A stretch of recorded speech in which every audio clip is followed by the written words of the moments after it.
No, to ni nič novega. Mislim, Hamas je vodenje Gaze dejansko videl kot breme in ne kot prednost, ker si navsezadnje želijo model Hezbolaha. Želijo imeti orožje, želijo se še naprej bojevati proti Izraelu, nadzorovati prebivalstvo Gaze, brez da bi morali, veste, biti odgovorni za vsakodnevna vprašanja o Gazi, kar je zanje najbolj popoln scenarij. In to pravzaprav govorijo že od začetka vojne. Ni šlo za njihovo vladanje v Gazi.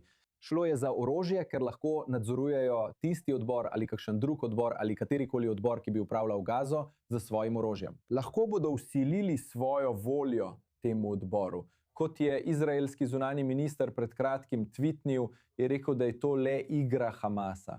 In Hamas želi na eni strani nadaljevati svojo džihadistično vojno proti Izraelu, na drugi strani pa nadaljevati ali predati odgovornost za Gazo. Torej, kar poskušajo narediti, je dejansko pritisniti na Izrael, pritisniti tudi, oziroma, veste, pokazati Palestincem najprej, ker tukaj smo. Pripravljeni smo predati upravljanje in mednarodni skupnosti pokazati, da smo pripravljeni sodelovati s celotnim načrtom.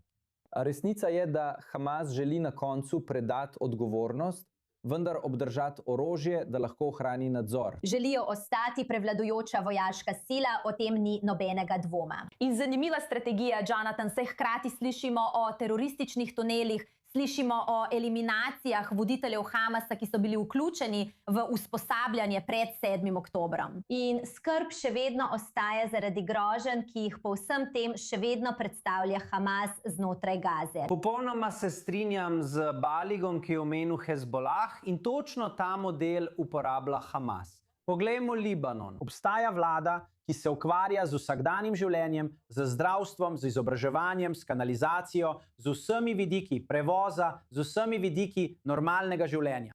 Toda kadarkoli je treba sprejeti pomembno odločitev, ki jo mora potrditi dejavnik, ki ima oblast, to je Hezbolah, na koncu stvari potekajo po volji Hezbolaha. Morda se to zdaj spreminja z novim memorandumom o soglasju med Izraelom in Libanonom, bomo morali počakati in videti.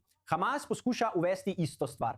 Obstaja vlada, ki se ukvarja z vsakdanjim življenjem, vendar se bo Hamas ukvarjal z vsemi vojaškimi vidiki, ker nadzoruje orožje. Če nadzoruješ orožja, potem v bistvu nadzoruješ Gazo. Tudi če obstaja vlada, ki pravijo vlada tehnokratov ali kakorkoli drugače, če nima moči za izvajanje svojih odločitev, potem to ne pomeni veliko. In vidimo na terenu, da je na eni strani preobrazba iz vlade Hamasa v drugo tehnokratsko vlado, vendar se vojaške operacije na terenu ves čas nadaljujejo.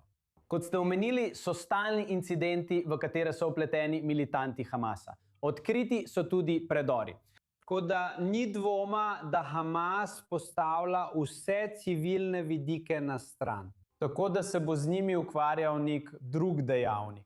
Ko pa gre za vojaške vidike, za nadzor nad orožjem, to še vedno ostaja v rokah Hamasa, ne glede na to, kdo nadzoruje civilne vidike. In toliko vprašanje o tem, kakšna obnova, oživitev se je zgodila znotraj Gaze v tem navideznem času premirja.